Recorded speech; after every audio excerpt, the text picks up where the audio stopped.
Bonsoir et bienvenue en ce vendredi 20 mai 2022 et nous en sommes arrivés aujourd'hui à la méditation numéro 776 et plus particulièrement à la méditation numéro 490 dans le livre de l'Apocalypse que nous méditons ensemble, mais pas que, depuis le 1er janvier 2021.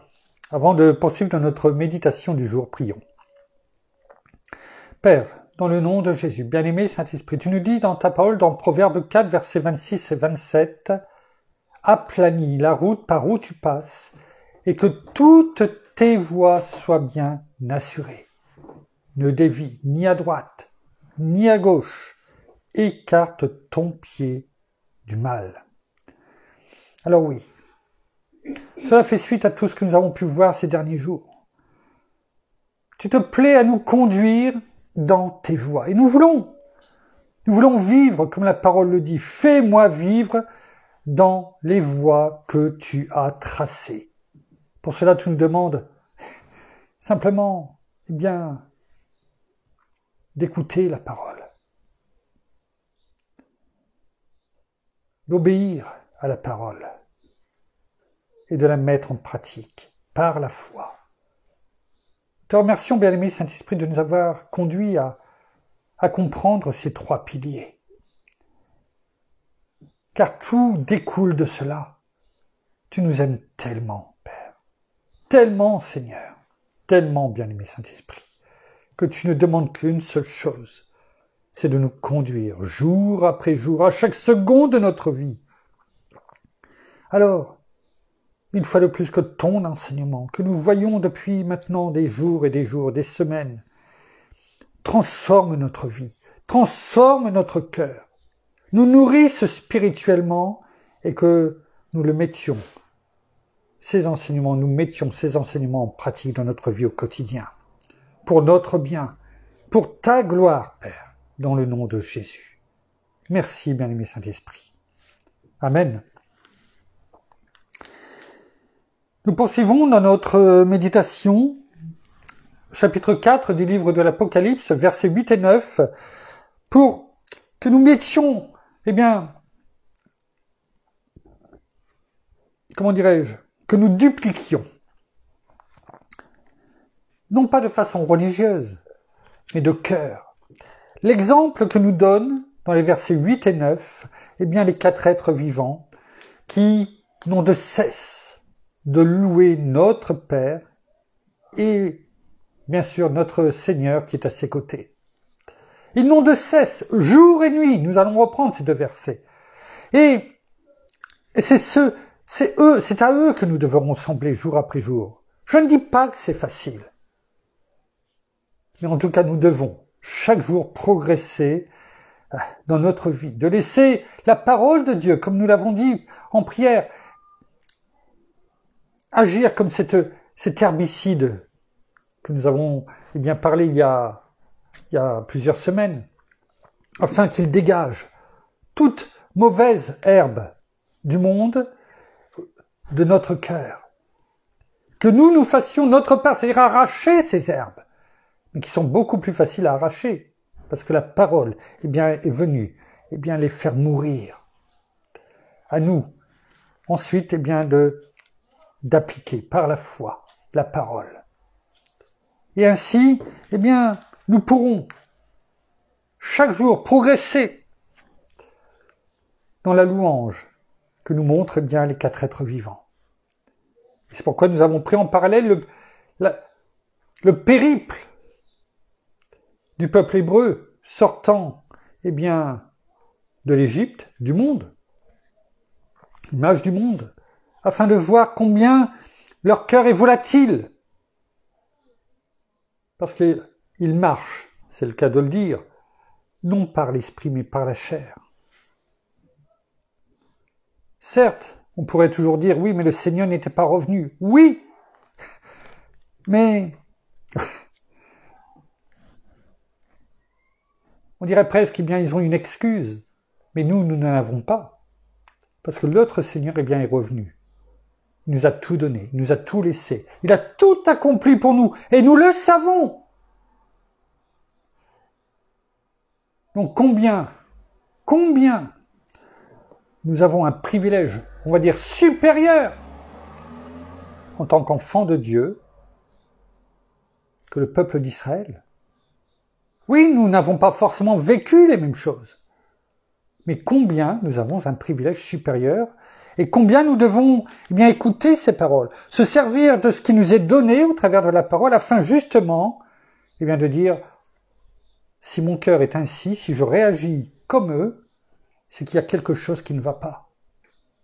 De pouvoir venir, de pouvoir être dans la sagesse justement et de venir se repentir de cela, d'être pardonné. Et surtout de retenir la leçon afin de ne pas recommencer jour après jour comme l'a fait malheureusement le peuple d'Israël. Reprenons les versets 4 dans le chapitre 4 du livre de l'Apocalypse, versets 8 et 9, afin de voir combien nous devons tendre à ce que les 4 êtres vivants font. Il est écrit: les 4 êtres vivants ont chacun 6 ailes, et ils sont remplis d'yeux tout autour et au-dedans. Ils ne cessent de dire jour et nuit, sans repos, sans arrêter: Saint, Saint, Saint est le Seigneur Dieu, le Tout-Puissant, qui était, qui est et qui vient. Et quand les êtres vivants rendront gloire et honneur et action de grâce à celui qui est assis sur le trône, à celui qui vit au siècle des siècles. Alors reprenons la suite du voyage du peuple d'Israël, où nous en étions arrivés hier soir, et on va juste reprendre pour faire le pont entre hier soir et aujourd'hui, et le veau d'or a été créé. Moïse traînait. Donc qui dit Moïse traînait, le Dieu Tout-Puissant, notre Père traînait. Et le peuple, au bout de peut-être un mois et demi, l'avait oublié finalement. Oublié carrément, aux oubliettes. Oui.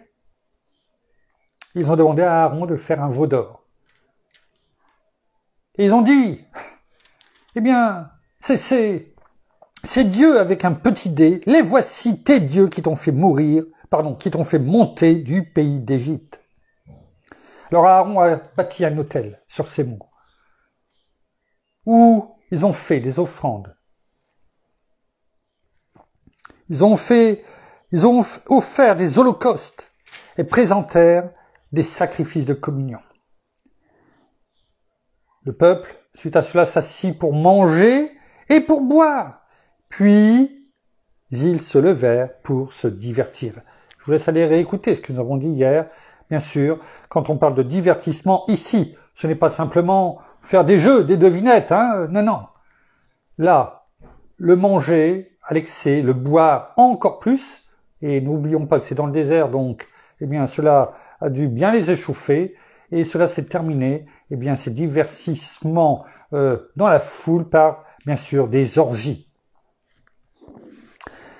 Continuons ce que l'Éternel, finalement, a fait.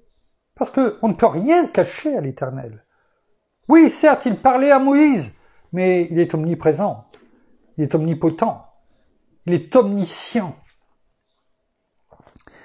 Verset 7 du chapitre 32, il est écrit: l'Éternel dit à Moïse: va, descends, car ton peuple que tu as fait monter du pays d'Égypte s'est corrompu. Ce qui est intéressant ici de voir, outre le fait que notre Père entend tout, voit tout, et combien il doit être triste de voir ce qu'il voit et ce qu'il entend, c'est le fait qu'il n'a pas dit « mon peuple ». Pourtant, c'est son peuple, à notre Père. C'est celui qu'il a choisi. Les descendants d'Abraham, d'Isaac et de Jacob, d'Israël. C'est son peuple qu'il a fait sortir d'Égypte. Et là, ce n'est pas du tout ce qu'il dit. Il dit « va, descends, car ton peuple que tu as fait monter du pays d'Égypte s'est corrompu. » Cela montre au travers de cela combien notre Père peut être triste de voir la réaction du peuple d'Israël, son peuple pourtant. Et au travers de ce verset, il ne le reconnaît pas comme son peuple, mais comme le peuple que Moïse a fait monter du pays d'Égypte, le peuple de Moïse. Il est bon aussi de voir cela. Verset 8. C'est toujours notre Père qui parle, le Dieu Tout-Puissant. Ils se sont promptement écartés de la voie que je leur avais prescrite. Point virgule. La phrase n'est pas finie. Mais reprenons juste simplement ça. Ils se sont promptement écartés. Ça veut dire quoi, promptement? Ça veut dire rapidement. Je dirais même très rapidement. Ça veut dire quelque chose que nous n'a pas réfléchi. Ils n'ont pas réfléchi. C'est ce que, ici, eh bien, notre Père dit. Ils n'ont pas réfléchi. Ils ont foncé tête baissée. Et on sait très bien que quand on fonce tête baissée, bien souvent, ce n'est pas trop bon. Si vous faites ce que nous avons parlé depuis, je crois que c'était novembre l'année dernière, nous avions pris un engagement moral, eh bien de lire un chapitre du livre des Proverbes par jour. Il suffit de commencer le premier du mois, et à part les mois où il n'y a que 30 jours, eh bien où vous en lisez 2 à la fin eh bien, du mois, eh bien sinon, un proverbe, un chapitre des Proverbes par jour vous emmène à tout lire, le livre des Proverbes. Et donc à partir de là, eh bien vous apprenez à bien comprendre ce que notre Père veut pour chacun d'entre nous. La sagesse, l'intelligence. Et tout cela nous amène eh bien, à comprendre les choses. C'est la parole qui nous dit dans Proverbes,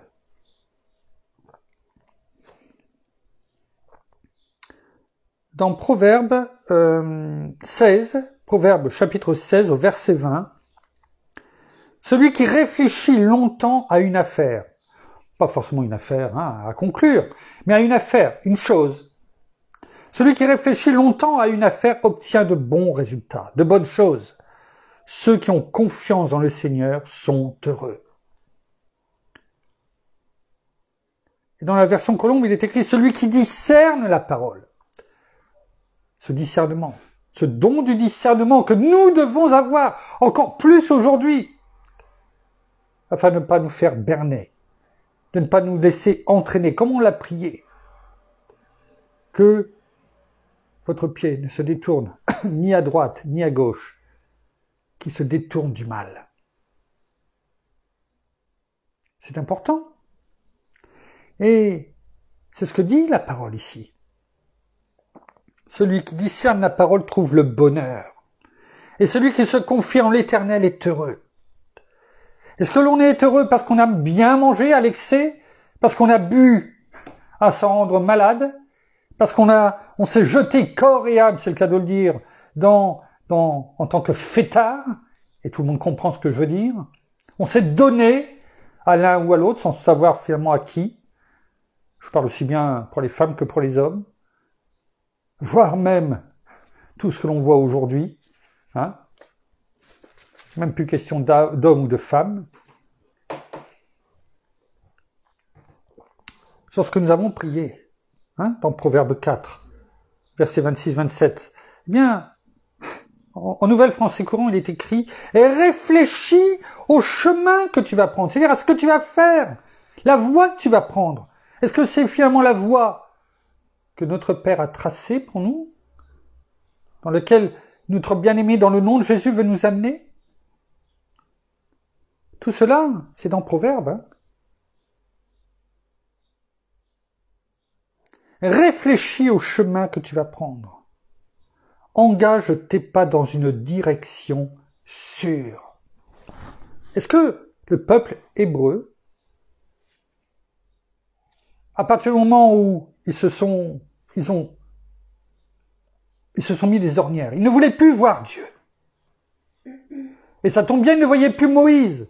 Donc pour eux, terminé. Le seul qui parlait avec Dieu, il n'est plus là. Cet homme qu'on ne reconnaît même plus comme chef, comme conducteur, comme celui qui a bravé Pharaon.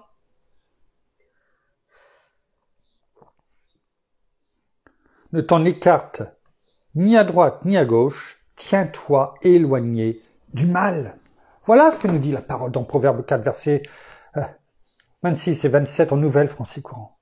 Écarte ton pied du mal. Pourtant, ils étaient au courant que de faire des sacrifices de communion, des offrandes à des idoles. Dans le chapitre 20, on l'a vu, il y a eu les 10 commandements. Le premier commandement était celui-là. Ça a été repris dans le chapitre 31. Surtout, détourne-toi des idoles, ne mets personne devant moi. Et le peuple, l'Éternel le dit à Moïse, eh bien, ils se sont promptement écartés de la voie que je leur avais prescrite. En vous disant de la voie, plusieurs fois, n'oublions pas. Et là, c'était en 1491, avant la venue de notre Seigneur Jésus-Christ. Et les pharisiens, quand ils ont été parlés, le Sanhédrin, les pharisiens, quand ils ont été parlés de notre Seigneur en disant que, eh bien, il était un semeur de troubles. Quand il dit à Pilate, tous ceux qui le suivent sont dans cette secte qu'on appelle la voie, avec un V majuscule.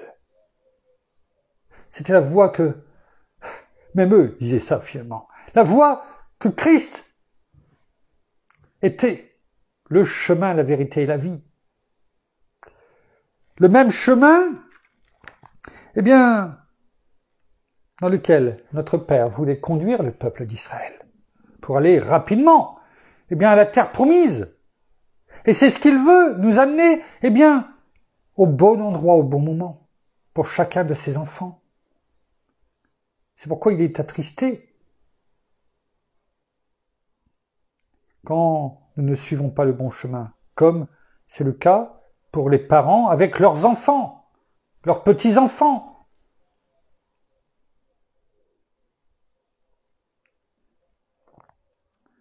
Ils se sont promptement écartés de la voie que je leur avais prescrite. On voit ici l'écoute active. Je t'avais dit, Hébreux 15, verset 26, voilà. Si tu écoutes attentivement. L'écoute active. Si on n'a pas cette écoute active de la parole, de notre Père, de notre Seigneur, de notre bien-aimé Saint-Esprit quand il nous enseigne, si on n'a pas cette écoute active, eh bien, vous savez quoi? Eh bien, voilà ce qui arrive. Au lieu d'être dans le deuxième pilier qui est l'obéissance radicale, eh bien, c'est la désobéissance totale.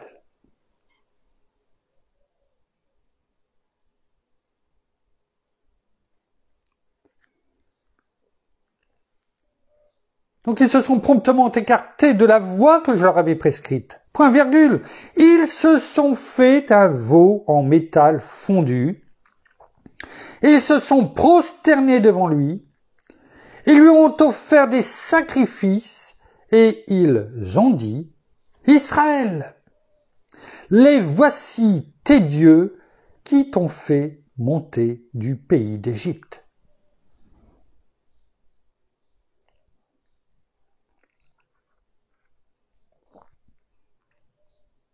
Qu'est-ce que cela nous montre ici? Notre Père est bon.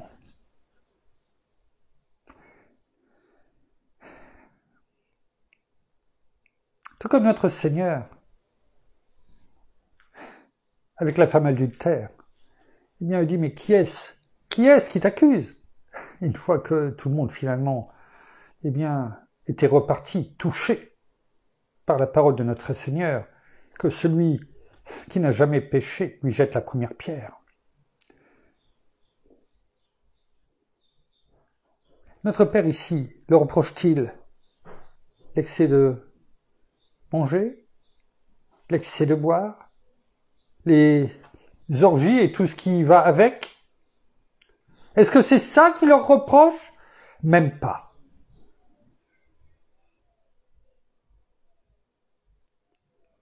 Ce qu'il leur reproche,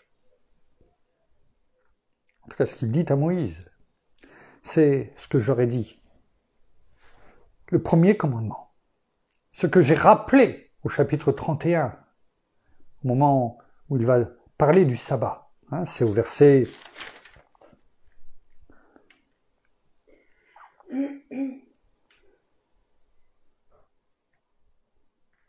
n'ai pas la référence, mais bon. Enfin, au moins le premier commandement. Eh bien, c'est ça qu'il leur reproche. Parce que notre Père, on l'a déjà dit, est un Dieu jaloux. Non pas jaloux comme la jalousie humaine, qui dit « Oh, tu m'as trompé, alors, va-t'en, sors de chez... » Ou alors, on ne dit rien et puis on va faire la même chose. Vous savez, c'est ça la jalousie.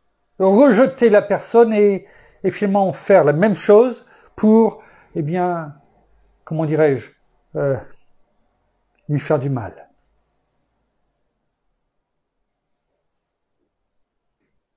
C'est comme ça qu'il y a beaucoup de couples qui divorcent. C'est pas de cette jalousie.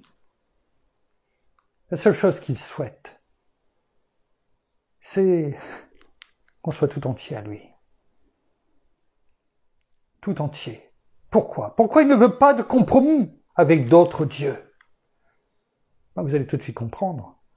Qui vient rechercher notre Seigneur? C'est ça aussi, eh bien, le parallèle avec le chapitre 4, notamment du livre de l'Apocalypse. Qui vient chercher notre Seigneur dans ce chapitre 4 du livre de l'Apocalypse?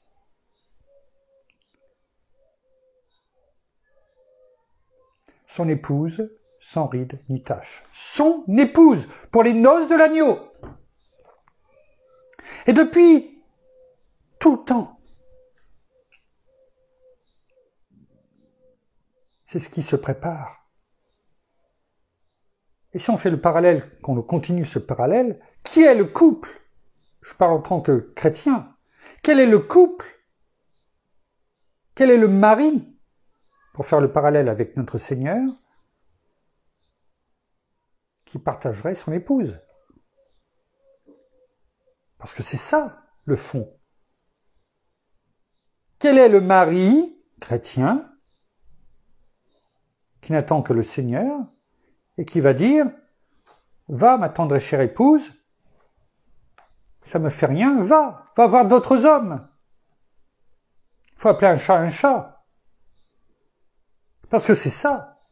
Alors ça, on dirait « Mais non, bien sûr que non, je ne pourrais pas. » Oui, mais ça ne nous dérange pas, nous, d'être dans le compromis avec le monde,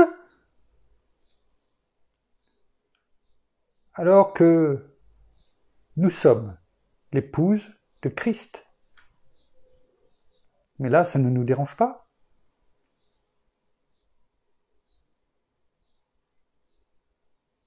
Vu sous cet angle, je suis sûr que ça fait réfléchir.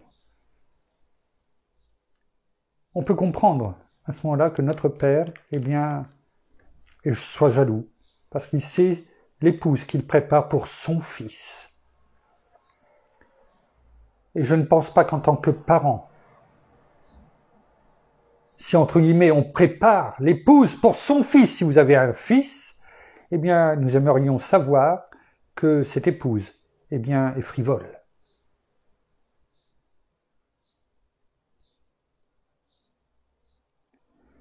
On comprend mieux maintenant, eh bien, le fait qu'il ne reproche, eh bien,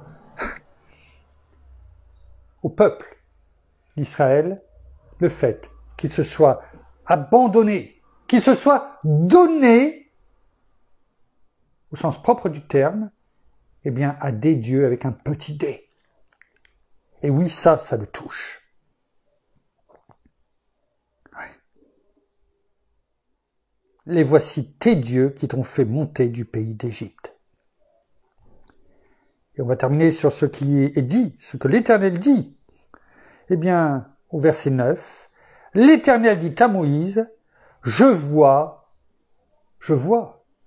que ce peuple est un peuple à la nuque raide. Alors, c'est-à-dire entêté.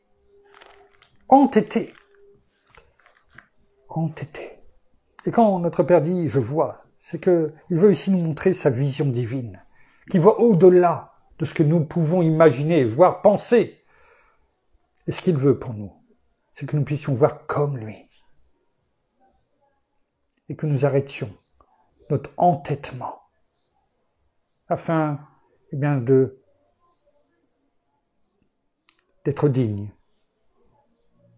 de notre Seigneur, lorsqu'il viendra chercher son épouse, parce que nous sommes son épouse. Alors, avant de faire des choses, de continuer à nous entêter dans les pensées, ou d'être dans le compromis avec le monde, quoi que ce soit, on n'est pas là pour juger, on est là pour avancer. Rappelons-nous, avant de faire cette chose, si nous avons cette conviction que ce n'est pas bien, eh bien de penser à cette image entre le mari et la femme, entre Christ et son épouse. Et dans ce cas-là, eh bien, de revenir sur le bon chemin, et de nous repentir, de demander pardon. Merci, Père. Merci, Seigneur. Merci, bien-aimé Saint-Esprit, pour ce que tu nous as encore permis de comprendre ce soir. Quelquefois, il y a besoin de ta main, de ton doigt, de ton toucher, afin justement que nous comprenions bien les choses et que cela eh bien, nous touche et nous permette bien de mieux comprendre les choses. Nous terminons par la prière. Seigneur, merci encore ce soir pour ta parole, merci encore pour tout ce que tu nous montres à travers elle. Merci, oui, parce que tu touches nos cœurs, mais aussi nos pensées, nos bouches, et que nous gardions nos bouches et nos lèvres pour pouvoir te louer, t'honorer et te glorifier. Oui, merci encore, et tu nous dis de nous confier complètement en toi, Père, et tu aplaniras tous les sentiers, tu aplaniras toute difficulté, et nous voulons vraiment venir à toi encore ce soir et te demander encore pardon et vraiment nous humilier si ce n'est pas encore le cas pour certains d'entre nous, ou s'il y a encore des choses dans nos vies ou dans notre journée, tout simplement de ce que nous avons pu peut-être dire ou faire consciemment ou inconsciemment, mais que nous venions complètement à toi et que vraiment nous laissions complètement purifiés, sanctifiés par toi, et que nous continuons d'avancer sur cette voie que tu es, toi, Seigneur Jésus, toi, notre souverain sacrificateur, toi, notre Seigneur, notre Roi. Alors, soyez tous abondamment bénis, frères et sœurs, dans le nom de notre Seigneur Jésus-Christ. Amen. Merci. Voilà, ainsi s'achève la méditation de ce soir. Nous vous bénissons abondamment de toutes les bénédictions spirituelles dans les lieux célestes en Christ. Nous saluons nos amis au Québec, au Canada, en francophonie, en France et tout autour de chez nous. Et nous vous souhaitons à toutes et à tous une excellente fin de journée pour certains, de soirée pour d'autres. En tout cas, à toutes et à tous, une excellente nuit de repos, malgré la chaleur, en tout cas ici, sur la France. En Christ notre Seigneur Jésus qui nous la donne abondamment. En attendant de vous retrouver bien demain, en fin de journée, en tout cas ou en début de soirée, soyez abondamment bénis. À demain. Au revoir.